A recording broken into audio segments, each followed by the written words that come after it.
کہتے ہیں کہ موسیقی ایک ایسا خاموش جادو ہے جو کسی کو بھی پل بھر میں اپنا گرویدہ بنا لیتا ہے۔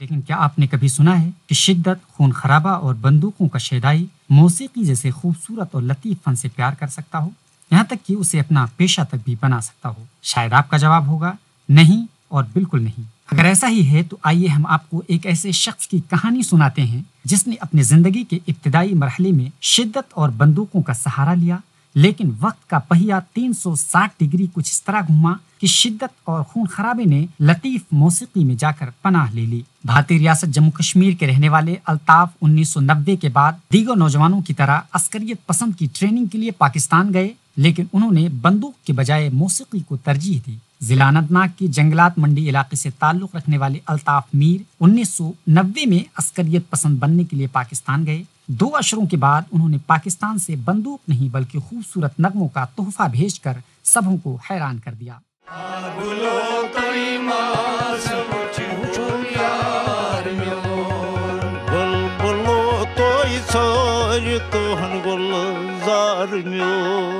دراصل الطاف میر نے 4 سالوں کے بعد 1994 میں ایک مرتبہ کشمیر کا رخ کیا، لیکن اس وقت وادی میں عسکریت پسند کے خلاف ایک فورس قائم کیا گیا تھا جس کا خصوصی نام ٹاسک فورس تھا، اور اس فورس میں اکثر وہ افراد شامل ہو گئے تھے جو پہلے عسکریت پسند تھے اور کشمیر میں بھارت کے خلاف لڑ رہے تھے۔ الطاف نے کشمیر میں حالات دیکھ کر 1995 میں پھر پاکستان جانے کا فیصلہ کیا اور پاکستانی زیر انتظام کشمیر کے مظفر آباد میں مکمل طور پر رہنے کو ترجیح دی۔ برسوں تک مظفر آباد میں ایک غیر سرکاری تنظیم کے ساتھ کام کرنے کے بعد گزشتہ برس 2017 میں الطاف کی ملاقات وہیں کے کوک اسٹوڈیو نامی البم بنانے والی کمپنی کے کچھ افراد سے ہوئی، جہاں الطاف نے اپنے کچھ ساتھیوں سمیت اسٹوڈیو میں کشمیری نغمے کے ذریعے دونوں ممالک کے عوام کے دلوں کو فتح کر لیا۔ گزشتہ ہفتے جب معروف کشمیری شاعر، ادیب اور قلمکار غلام احمد مہجور کا لکھا ہوا نغمہ ہا گلو الطاف کی آواز میں منظر عام پر آیا تو لوگوں کی سانسیں رک گئیں۔ الطاف کے خاندان میں کسی نے بھی اس کی امید نہیں کی تھی کہ اتنے برسوں کے بعد موسیقی میں رچے بسے الطاف کو عسکریت پسند کے بجائے موسیقار کے طور پر دیکھنے کا موقع ملے گا۔ الطاف کے افراد خانہ نے جب ان کا ویڈیو دیکھا تو ان کی خوشی کا ٹھکانہ نہیں رہا۔ ان کے گھر والے بار بار اس ویڈیو کو دیکھ رہے ہیں جس میں الطاف نے اپنی زندگی کو موسیقی کا اسیر بنا لیا ہے اور اسی اسیری میں رہ کر دوسروں کی زندگی پرسکون اور پرکیف بنانے کی کوشش کر رہے ہیں۔ الطاف کی آواز میں کوک اسٹوڈیو میں گایا گیا نغمہ سوشل میڈیا پر ہزاروں دلوں کو لبھا رہا ہے اور کروڑوں لوگوں نے اب تک اس ویڈیو کو لائک اور شیئر کیا ہے۔ اس نغمے کے ذریعے الطاف کے بوڑھے ماں باپ کو پتہ چلا کہ ان کا بیٹا پاکستان میں نہ صرف زندہ سلامت ہے بلکہ ایک بامقصد کام کے ساتھ سروں کا پیکر بھی ہے۔ خوشی کو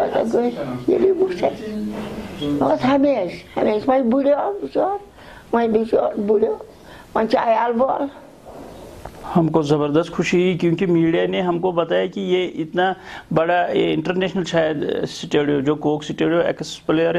ایکسپلور ہے وہ شاید سننے میں آیا، میڈیا کے تھرو ہم نے سنا کہ وہ شاید انٹرنیشنل ہے، اس میں پہنچنا بہت مشکل ہے، تو ادھر انٹری ہونا یہ بڑی خوش قسمتی کی بات اور ہم بڑے خوش ہو گئے کہ وہ وہاں پہنچ گئے۔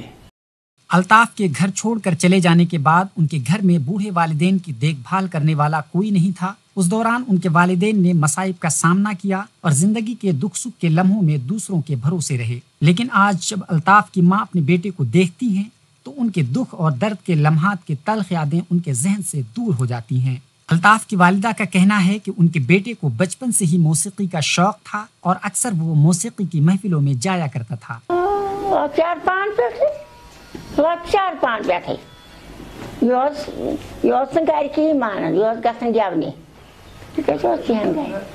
اب تصور کیجئے کہ جب الطاف نے پاکستان کا رخ کیا تھا تو ان کی عمر محض 20 برس تھی، لیکن آج وہ 48 بہاریں دیکھ چکے ہیں۔ جب انہوں نے کشمیر کو چھوڑا تھا تب وہ پرجوش نوجوان تھے اور اب باشعور سنجیدہ شخصیت کے مالک ہیں اور نغموں کے ذریعے خوشیاں بکھیرنے کی کوشش کر رہے ہیں۔